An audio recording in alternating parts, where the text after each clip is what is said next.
Ladies and gentlemen, welcome to session 2 of the MiDAS-KAS Conference 2021. And now you're joined by me once again, Nadia Azmi, live from Kuala Lumpur, Malaysia. Now, ladies and gentlemen, maritime matters are governed by a certain set of laws, conventions, and treaties. On top of that, we have international rules governing areas that do not belong to a specific country, also known as the law of the sea. Certainly, too, we have witnessed many sea disputes, some of which seemingly have no end to it.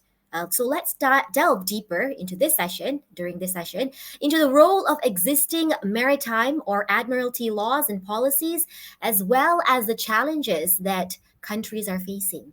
Our first speaker for this session is Associate Professor Dr. Salawati Mat Basir. She is a legal advisor at University Kebangsaan Malaysia.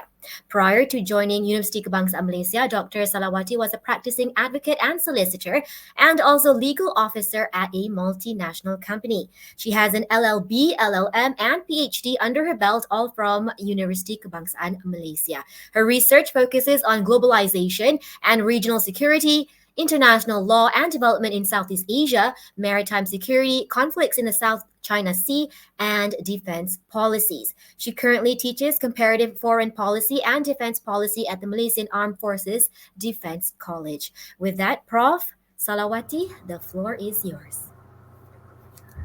Thank you very much, everyone. It's a good day.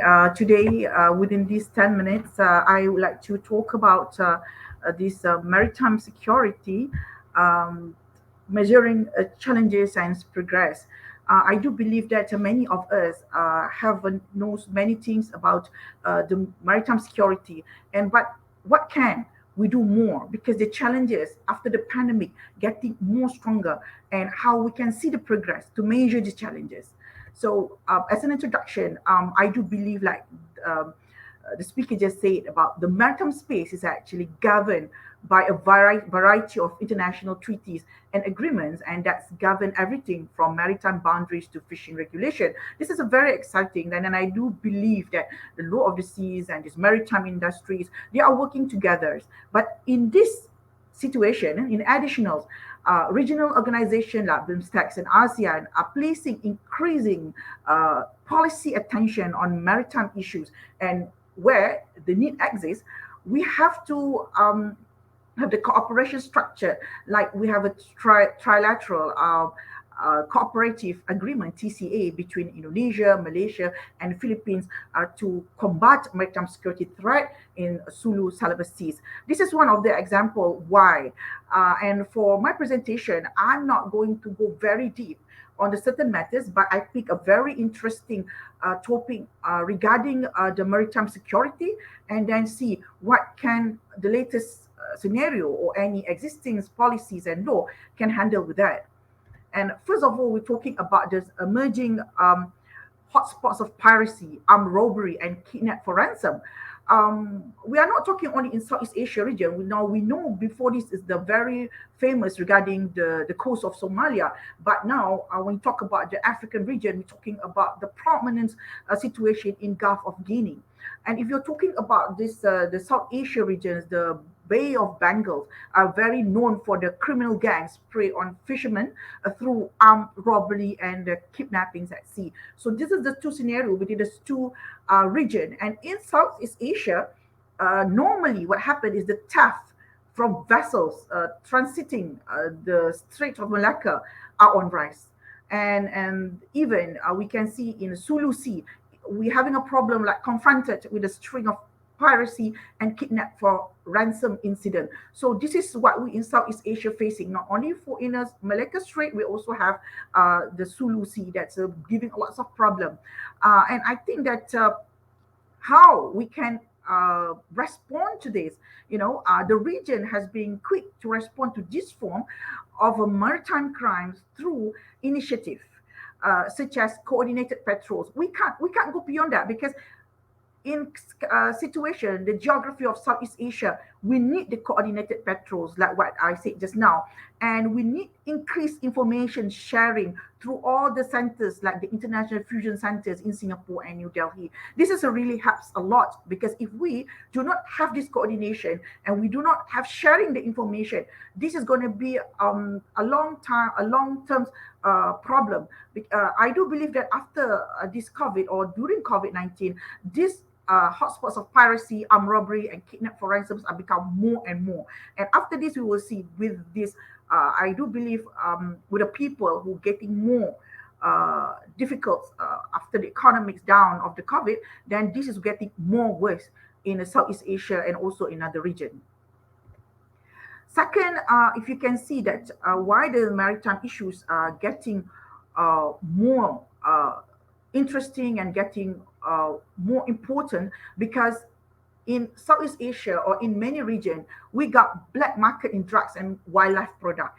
This is the very important, because illicit maritime trade like drugs and contraband are a problem across the globe. However, in Asia Pacific, we are well known for the standout in the role in two illicit markets, which is synthetic drug and wildlife product.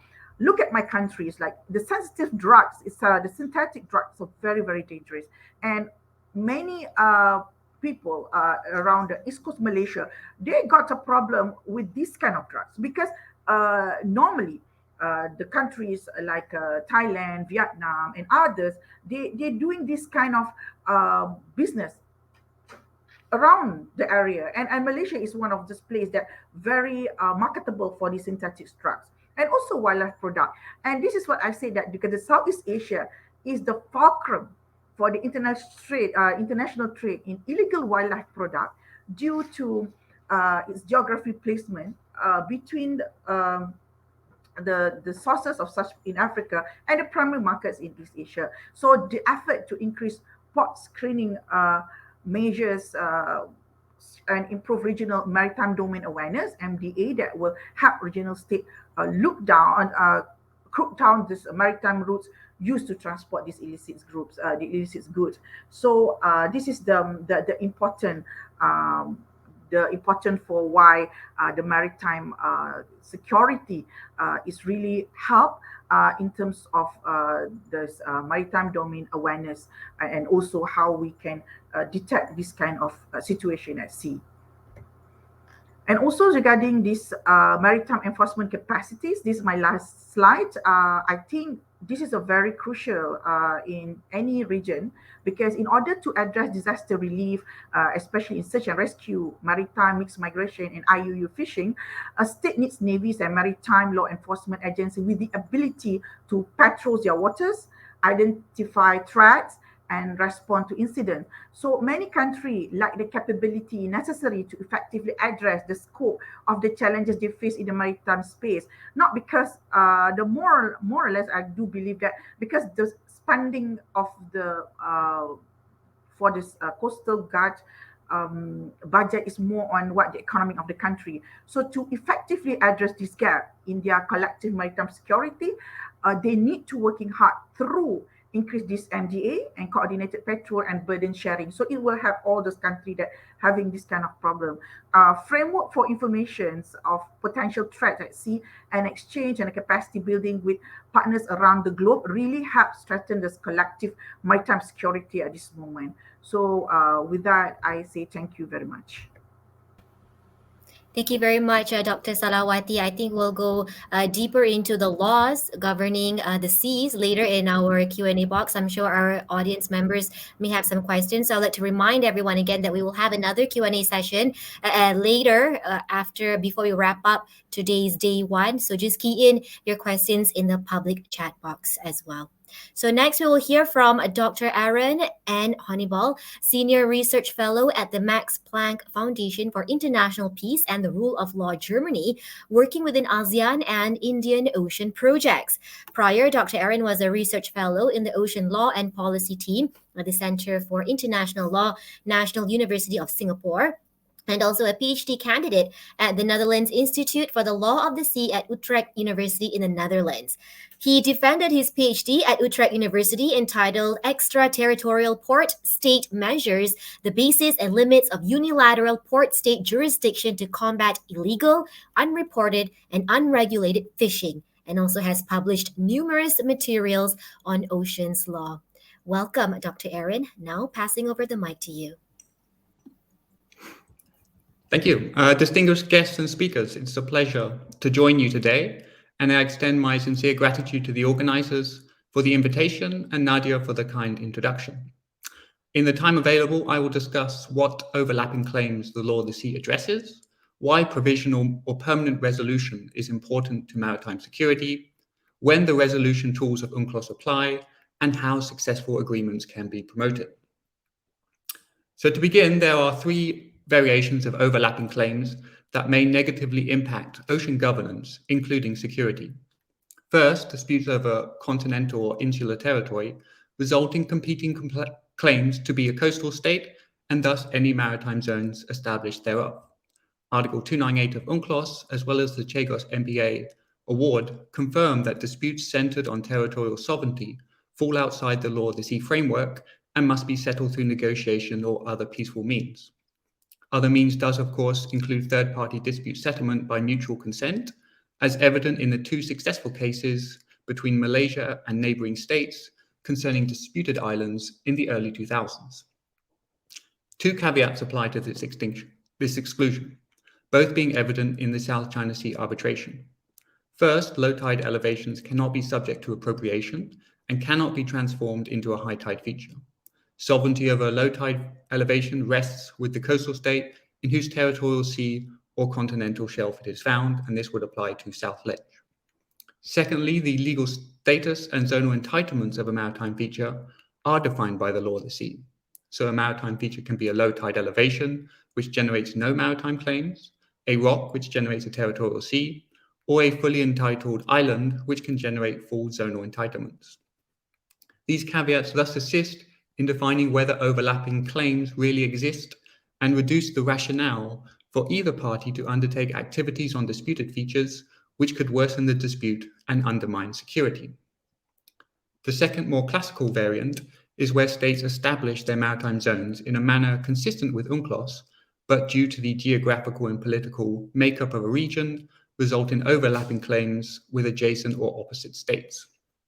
This affects the maritime zones in practice, all maritime zones in practice, and will be the main case I return to later. Finally, the third variant is where coastal states' excessive claims overlap with the rights and interests of the international community, appropriating resources and rights from the global commons and placing them under that state's control. For example, the outer limit of most maritime zones is established from baselines. So if a state uses questionable baselines to push its outer limit seaward, then an overlapping claim with the high seas or the area occurs. The same occurs if a state claims a novel maritime zone if it is inconsistent with the limits of UNCLOS. Now, turning to why resolution matters for maritime security, it is perhaps self-evident, but the international law framework of jurisdictional rights and responsibilities are largely predicated on rights and obligations, and finding a clear state with sovereignty or sovereign rights to the area in question.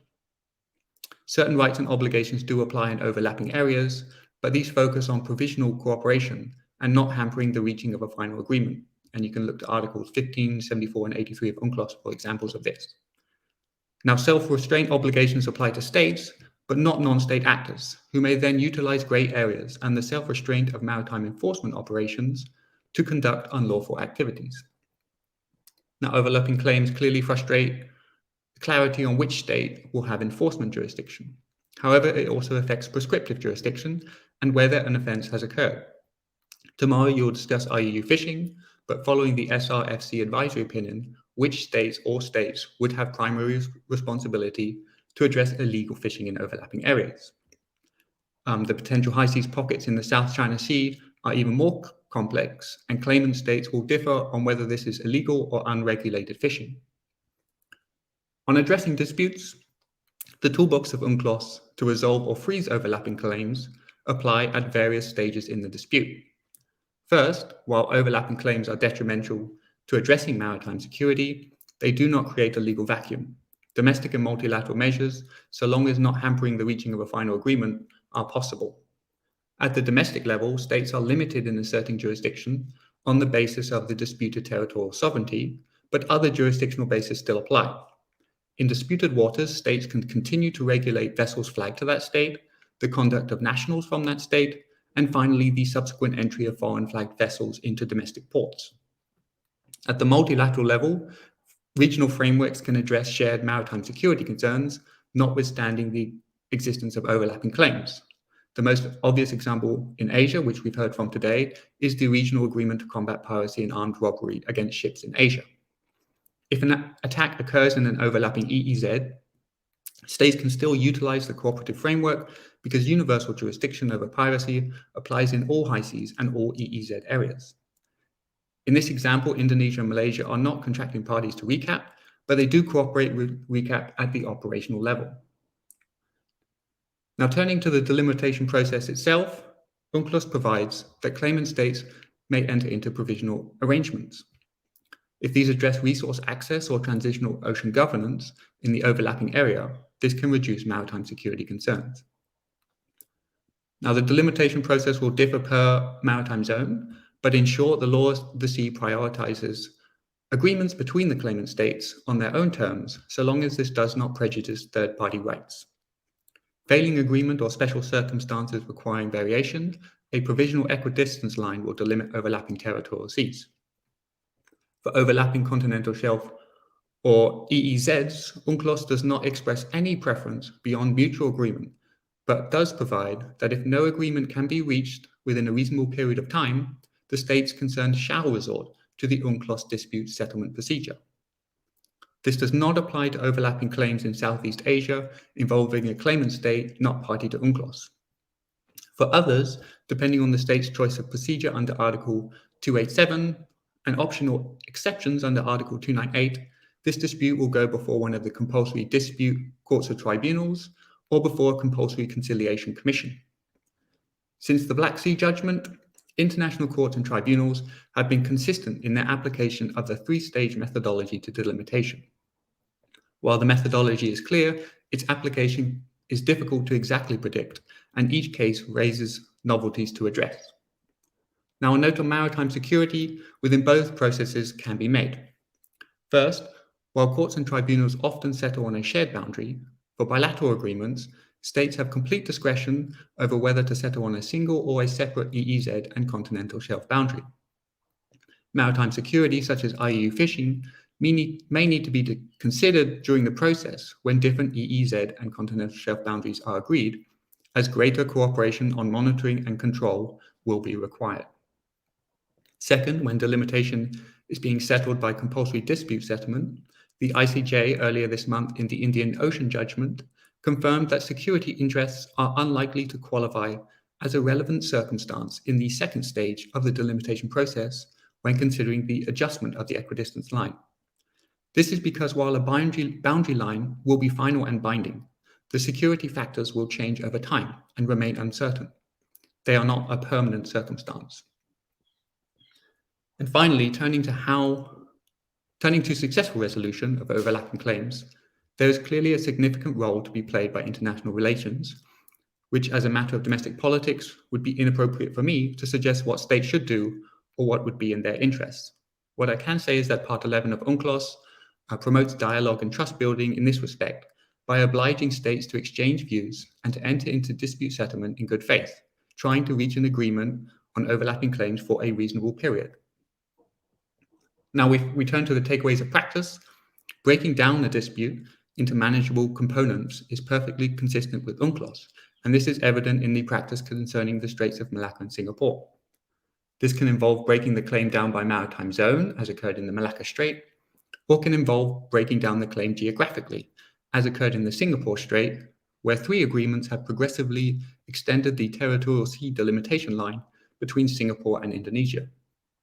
The remaining sections and tripartite points between Malaysia, Singapore, and Indonesia are the most complex to address and remain. Secondly, one obligation that applies to all delimitation agreements, but is unfortunately overlooked in significant practice, is the obligation to provide due publicity and to deposit a copy of the agreement with the UN Secretary General, for which you can see Articles 16, 75, and 84 of UNCLOS. On a personal level, I would define a successful agreement as one which is consistent with international law and fully implements the obligations of states, both substantive and procedural.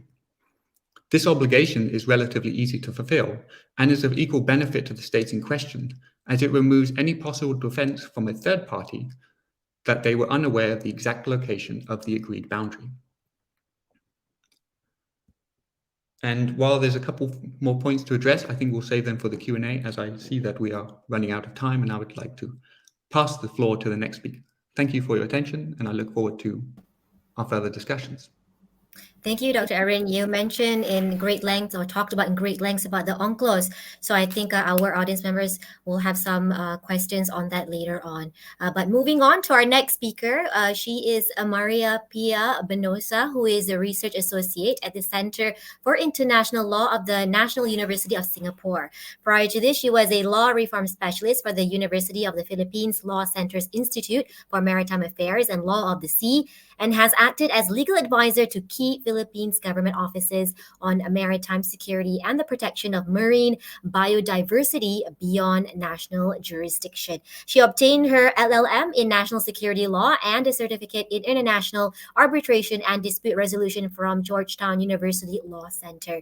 In 2017, she held the Hamilton Shirley Amersinghik Fellowship at the UN Division for Ocean Affairs and the Law of the Sea.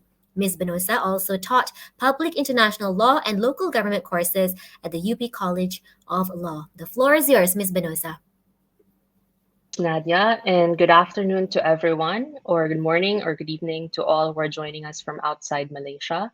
So I'm Pia Benoza, and currently I'm joining you all from France, so it's good morning from here. I would like to express my deepest thanks to MiDAS and KAS for extending this invitation to join the discussions today, along with my distinguished co-panelists, Dr. Salawati and Dr. Honniball.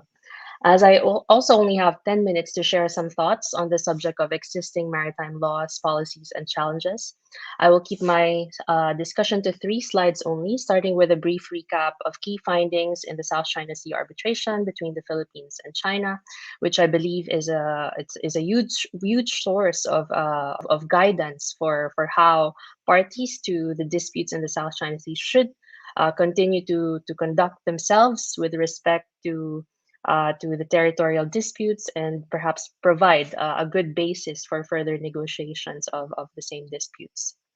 So in the Philippines, where I am from, the award and the state's implementation thereof, the state's implementation of the award remains a divisive topic in public discussions. So experts and also the general public have a perception on whether the award is being implemented by the current administration at all. But in any case, the debate today, it harks back even to the question of whether it was beneficial for the state to have even undertaken the arbitration. But still, the arbitral award is now 5 years and 3 months old, and its contribution to the law of the sea and the legacy it may yet leave for regional politics cannot be denied. The award also articulated numerous pronouncements on subjects in the law of the sea, for which the UNCLOS, being a framework convention from the 1980s, did not readily provide categorical answers for. So if I may be allowed to just briefly recall what some of the key findings are, and some of them have already been touched upon by Dr. Honniball, this will be very quick. First is that supposed claims to rights within the 9-dash line is properly categorized as a constellation of historic rights short of title, and not per se a claim of historic title to the waters of the South China Sea. This was crucial in confirming the UNCLOS Annex 7 Tribunal's jurisdiction. And unfortunately, by its non-participation in the proceedings, China lost the opportunity to shed proper light on the basis of its claim of rights in the South China Sea, and presumably a basis for better discussions with all other claimant states. The tribunal further explained that a claim of the subsistence of this bundle of rights is incompatible with the UNCLOS as we know it today, the logic being that exclusive or exclusionary historic rights cannot be permitted to coexist with sovereign rights over living and non-living resources in the oceans. So thus, the tribunal confirmed that the only basis for charting maritime zones and deriving rights therefrom is the UNCLOS. As far as maritime features are concerned, the tribunal's examination of historical and scientific evidence also proved useful in giving criteria to evaluate when entitlements to maritime spaces can actually be derived therefrom, from the said features. Second, and stemming from the fact that the tribunal had no jurisdiction to decide such questions, is that the sovereignty disputes between the claimant states persist and will thereafter require a more holistic resolution from all parties concerned. Third, the tribunal also found that several of China's acts or negligence in reining in actors that derive authority from it are inconsistent with the peaceful purposes of UNCLOS and its objectives for the protection and preservation of the marine environment. These, however, leave outstanding issues on what are the legal consequences and remedies due for the illegal construction of artificial islands and certain maritime activities being imbued with a military character. Now, I will briefly discuss and comment on certain trends and developments over the last 5.5 years, following the promulgation of the award in the arbitration. First, we see continuing incursions to maritime areas of other claimant states. Of course, we have to take this with a grain of salt. Incidents occur in different maritime spaces. There are maritime areas that, pursuant to the UNCLOS and the arbitral award, are no longer disputed, and there are still areas that continue to be disputed, and the analysis will differ and be on a case-to-case analysis of the features that are involved. What's more critical are situations when such incursions rise to the level of denial of access by the claimant states to these maritime areas and their exercise of sovereign rights in the EEZ, as well as interference with legitimate law enforcement in support of those rights, often with the employment of militia forces or with the use or threat of force of intimidation. So I'm not going to go through very specific examples, but all SCS, South China Sea claimant states, have been the subject of acts of incursions in one way or another. The Philippines, Malaysia, recently Malaysia and Indonesia with the deployment of survey ships in their EEZ areas. Second is the continuing, if not escalating, damage to the marine environment. And this is whether as a consequence of artificial island militarization or other maritime presence in the South China Sea. And unfortunately, the extent of such damage cannot be fairly ascertained as a consequence of the denial of access to certain environmentally sensitive areas. Third, the region also continues to contend with the slow progress in negotiations for a code of conduct in the South China Sea, which has long cast doubt on ASEAN centrality and caused many experts to articulate preference for so-called minilaterals.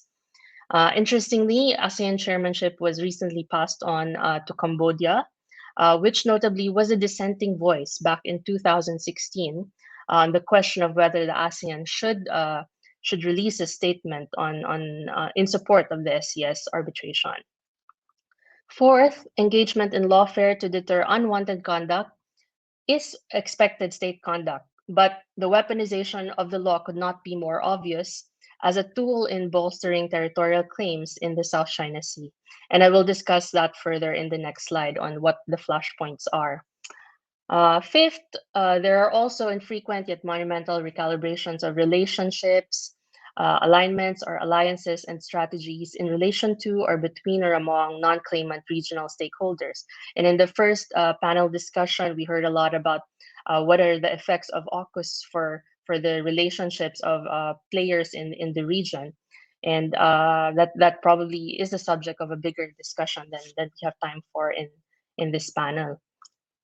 So now, giving the foregoing discussion, what are some flashpoints to watch out for as 2021 comes to a close, as COVID-19 turns 2, and as constant shifts in regional power dynamics are obviously expected to unfold further? Of late, first of all, acts of creeping jurisdiction have been consolidated, as I referred to earlier, in China's use of lawfare. With the enactment of the Coast Guard law earlier this year, followed by a revision of its maritime traffic safety law. Both pieces of legislation have been criticized by stakeholders as they are intended to be effective in maritime areas where China can now be expected to deploy law enforcement units or otherwise engage in acts that, in certain contexts, could potentially amount to prohibited use of force, despite the fact that these areas allow for rights or guarantee certain freedoms for all vessels based on a faithful application of the UN Convention on the Law of the Sea. It's important to remember that a fundamental principle in treaty law is that internal laws cannot be relied on to justify acts that contravene instruments such as the UNCLOS. Second is that the said laws also contribute to a security environment where use of gray zone strategies and remaining in legal gray zones have become the default for players in the South China Sea. This is magnified by the continued deployment of maritime militia vessels, the open deployment of survey ships, as mentioned earlier, and even as of late, the occasional reporting of the recovery of underwater objects liable to being used in a manner incompatible with the usual bounds of innocent passage, among others. And it's not only China that contributes to this kind of security environment. We also have the conduct of maritime exercises and drills between friendly nations, the US's freedom of navigation operations, and other activities within the framework of implementation of the web of alliances and alignments in the region.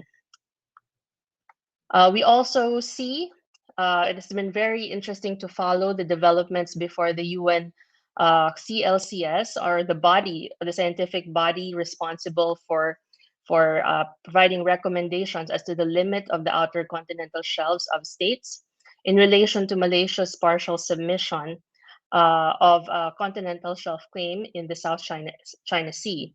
Since December 2019, close to 30 communications have been made to the UN Secretary General, and it shows certain affirmations of pronouncements made in the award, including debunking the possibility that baselines can be drawn by a continental state around offshore archipelagos.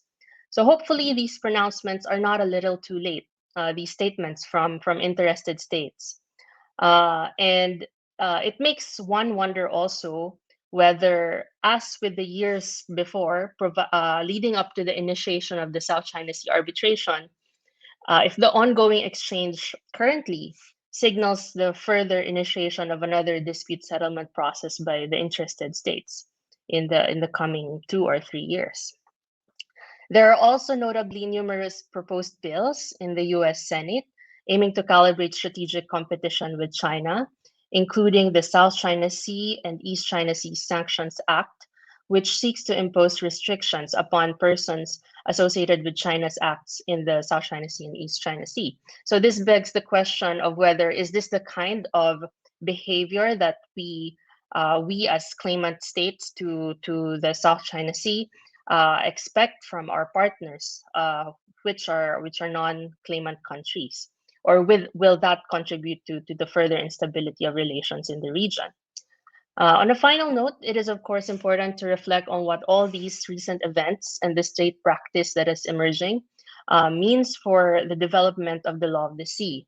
The UNCLOS is meant to comprehensively settle, or at least provide an equitable basis for the resolution of claims to maritime entitlements. It is thus extremely challenging to have a regional superpower refuse to comply with the convention or the arbitral award. Any uncertainty from the application and interpretation of international law rules translates to instability in the real world, in the day-to-day intercourse between states. And as I said earlier, it's especially concerning when there is interference to sovereign rights and jurisdiction to explore and exploit natural resources in the EEZ and continental shelf. The real challenge, as mentioned in the first panel, is for ASEAN states to be able to remain and maintaining ASEAN centrality as we deal with a superpower whose support is also crucial for our own national and regional development. As remarked by the arbitral tribunal, During the UNCLOS negotiations, China stood allied with developing states and opposed any suggestions that coastal states should share the resources of the EEZ and with powers claiming historic fishing rights in those areas. So it's ideal if we could go back to those days, to those state of relations. Maritime and territorial disputes also exist between and among the ASEAN claimant states, but through the exercise of restraint by the individual states, the breaking out of any major maritime conflicts within Southeast Asia has been largely avoided. So, needless to say, keeping the seas open and safeguarding rights where they are reserved by the law of the sea to coastal states are the most primary interests of states bordering the South China Sea and the international community generally. So, with that, I end my presentation, and I look forward to the questions in the Q&A. Thank you very much. Thank you, Ms. Pia Benoza. I'd now like to open up the floor for some questions to our audience members. Please put through your questions through the public chat box for our speakers to address. Now, Ms. Pia Benoza, you mentioned about the code of conduct, and it has been a bumpy road in the journey to finalize a binding code of conduct, because what we have currently is just a mere declaration. So what are the challenges that are being faced? Of course, I'm not privy to any specific details in the negotiations of the code of conduct, but we can read from the commentaries that are emerging from those who have some sort of access to these procedures that the main challenge is, of course, agreeing to a language that that rises to the level of a binding of binding obligations for each of the states to follow. As you said, we only have a declaration. We cannot risk having a code of conduct that is so watered down that it doesn't really add much to what we already have in the declaration of conduct. So I think the more positive updates as of late was as to the arrival of the parties at an acceptable preamble, and that means that there is still a long way to go for the rest of the document and the final output thereof. And as with negotiations, of course, it's going to be tricky to want to safeguard all of the interests of all the parties concerned, especially in this multi-party setting. But I think we should be guided again by what we mentioned earlier, and that what the panelists in the first session discussed as to how we must keep ASEAN centrality and adapt it to the times and to the current situation. So yeah. Okay, now going back to UNCLOS, Dr. Arron, we have seen in many cases where there has been non-compliance by multiple states, non-compliance to UNCLOS, and this has obviously posed a hindrance towards achieving maritime security or peaceful seas. So how do we move forward from that?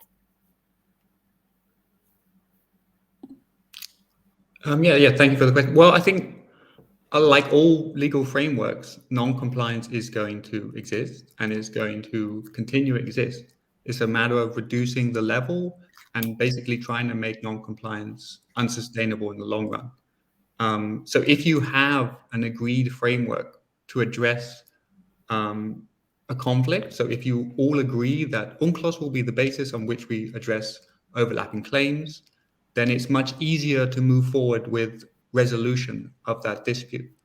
And so in Southeast Asia, we see quite a number of agreements that address overlapping claims, either through provisional arrangements or agreed boundaries. But then when there is a disagreement on which legal framework applies, so if one party is applying rules on baselines which are not in the treaty and which the other state doesn't recognize, or is claiming maritime zones which are not in the treaty and the other state doesn't recognize, then we have much slower progress. So in those disputes, then we're still really only at the first stage of, okay, what are the rules that will provide the framework to resolve this dispute? And that's going to be the hardest moving forward. Right. So I think that relates to also a question that we have from Datuk Pahlawan, Dr. Mat Amin Muslan. Respecting internationally accepted rules of law can prevent possible conflicts in the South China Sea. So to what extent is UNCLOS able to prevent these conflicts in the South China Sea? Dr. Arron? Yes, yeah, okay. So there I was just briefly talking about existing conflicts, and I think it will also play a role in um, helping to prevent emerging conflicts. So a lot of what we've been talking about today and in the other sessions is about actors who move across boundaries. But of course, we also have other resources and interests which move across boundaries. Um, so tomorrow you'll be talking about IU fishing, and obviously with climate change we have uh, the loss of land and the effect on baselines, and then also the movement of fishery resources. So if you think about having an area of overlapping claims and there's a dispute, if a fisheries resource moves from one state's waters into an overlapping area where there's a dispute, you don't have a framework to address that. And so there's more likely to be a conflict. If you have an existing framework or an agreement, then you can reduce the possibility of a conflict there. So like in the Arctic, we have a Central Arctic Ocean Fisheries Agreement, which is agreed before the industrial fishing arises. And in that respect, that's adopted under the framework of UNCLOS. You can prevent a conflict before it arises. Mm-hmm. In the South China Sea, for the high seas areas, there isn't any binding framework of fisheries cooperation. So there isn't an RFMO or anything like this. So if fisheries move into those high seas areas, then conflict is much more likely to arise. Yeah. So, Dr. Salawati, in your presentation earlier, you did show us, the strong points of existing maritime law that we have right now. But would you say there any gaps that need to be filled, especially to cater to current times? Just now, Dr. Arron mentioned that some of these frameworks and or guidelines are not binding. So, are there any gaps that need to be filled in the current existing maritime law, especially to cater to what we may foresee be happening in the years to come? Dr. Salawati. Okay, thank you. Actually, when we're talking about the maritime security, we have also looked together with the scenario of the world politics. I always believe that way because if you ask me, I mean, law of the sea, the sets of maritime laws, and all the policies that the countries have, I think ASEAN countries more specific, we actually have adequate laws for that. But the problem that we always face is the alter ego by the superpower who want to conquer area. So in this time, I mean, no matter, okay, I look at, look at the case of Philippines with China. I think Philippines have really, good faith to to look at this matter according to the law of the sea and also international law, and they bring in the case, I think, very well. But look at the how respond from China. So this is I say that if you're talking about the international law, you're talking about law of the sea. I look at it's done is perfect. Yeah, there is still the debate between whether the international law is a soft law or hard law. But in the name of the security, I do believe that we have the good sets of law. The problem that we always face is the treatments from the superpower to what they need in the conflict area. And I want to quote that uh, how in Malaysia, from the record I think last week, we see that our commercial vessels is being harassed every single day in our own maritime zone. So can you imagine that? And you think that we are just freely feel that way? No, I think we are doing so many things to make sure that at least there's a respect for the other people's um, sovereignty. But again, as I said to you, there's nothing to blame on laws, but it's about the attitude of superpower towards the middle power and small power. That is more important. Yes, Dr. Salawati, being bullied and harassed at seas in our own territories. I mean, as a country, as a state, we can't just sit back and watch and let all of this happen. Indeed. We have some questions, more questions from the floor. The first one, there's two questions. Let's take this one first. We have seen UN bodies and agencies which have been ineffective against enforcing laws of the seas on superpower states, as Dr. Salawati have mentioned. Instead, should we focus on having strong regional institutions, which could be strengthening ASEAN, of course? Perhaps, Dr. Salawati, maybe you can continue This and is this is a address this this question. is I can tell you this is almost a very favorite question when it comes to can we have a strong regional institution? Okay, I can tell you, yes, we can if we want to do that. But we need a really 100% the political, I can say that the way that the leadership of ASEAN look at it. And I don't want to touch on this on the side that which who's with who. But the point I want to tell you that uh, we don't have a problem with the law, but we have a problem again with the treatment of the superpower and also how the superpower is already helps the hands of the ASEAN. And I Mm. would like to say that strong institution is only when we are unite. But in ASEAN, when we talk, I mean the conflict area is the South China Sea. It's very hard to get the ASEAN in one voice. Why? Because the behind it is already have the economic power that control us from doing so. In fact, if we want to do that, that is the real issue there. And one last question for everyone across the board. Each country usually have their own different definitions of maritime terrorism or even IUU. And so this can cause conflicts among countries. What are your thoughts on this? I want to start with Ms. Pia Benoza. Yes, thank you for the question. I think in terms of law enforcement in relation to maritime terrorism and IUU, that could be a source of conflict.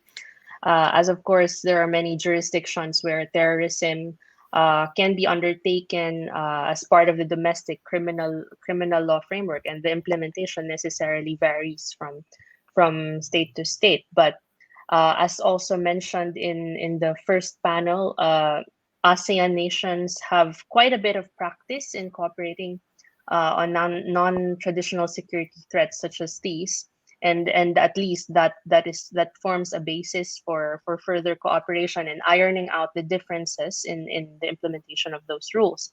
The debate is very much contemporary, even in the International Maritime Organization. The definitions of terrorism and other acts of violence at sea is also very much still in debate.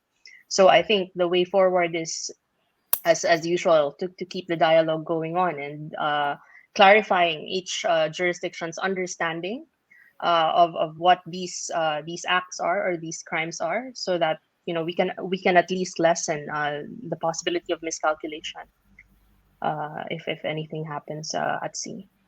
Okay, Dr. Arron? Yes, thank you. Yes, as Ms. Benoza mentioned, the difficulties of defining terrorism have been ongoing for a long time now, and at the UN, there's still processes still going on after decades of trying to reach some sort of overall definition. So instead, the approach has been to try and define particular acts at sea, which would be shared among states as an act they should suppress. So there we have a whole host of global framework instruments. And then at the regional level, we have the ASEAN Counterterrorism Convention, which takes about 15 of these instruments and tries to adopt it among the parties. So moving forward, I think you could make greater use of those instruments. So like the ASEAN Convention, it's great in developing a regional consensus on defining certain terrorist acts, but in terms of implementation, it's somewhat lacking. So domestic laws to implement that treaty are currently not really in place, and there are some inconsistencies among practice across the various treaty frameworks. So if we take Malaysia as an example, it's not party to the Sewer Convention of '88, but under the funding convention, it is an offense to fund a sewer convention offense.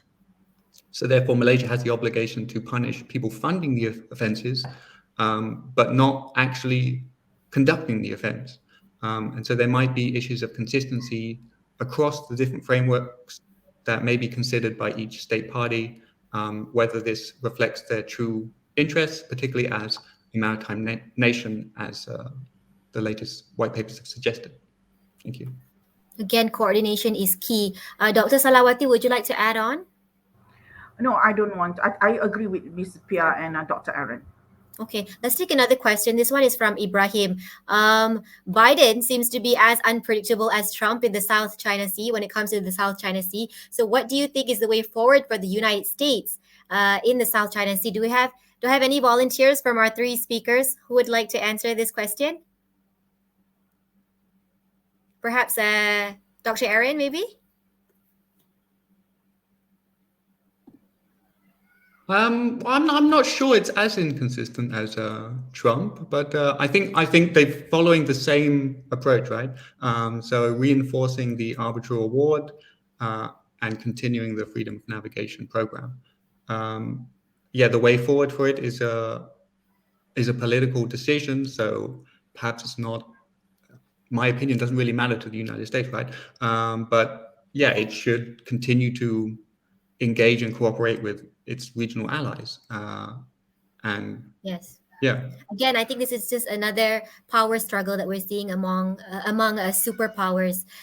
With that, thank you very much to our three panelists, Dr. Arron, Ms. Pia Benoza, and of course Dr. Salawati, for a very fruitful discussion for session 2. Thank you also to all of our audience members who have put through their questions. Now, ladies and gentlemen, this concludes the first day of the MiDAS-KAS conference on maritime security. Thank you to everyone who have joined, and thank you to all of our esteemed speakers we heard from today. Today's discussions have certainly been an eye-opener. So don't miss out day 2 of the conference tomorrow, where we will sit down with more experts who will zoom in on the economic impact of maritime security, as well as issues revolving around human security at sea. So until then, I'll see you tomorrow, same time. Thank you and take care, everyone.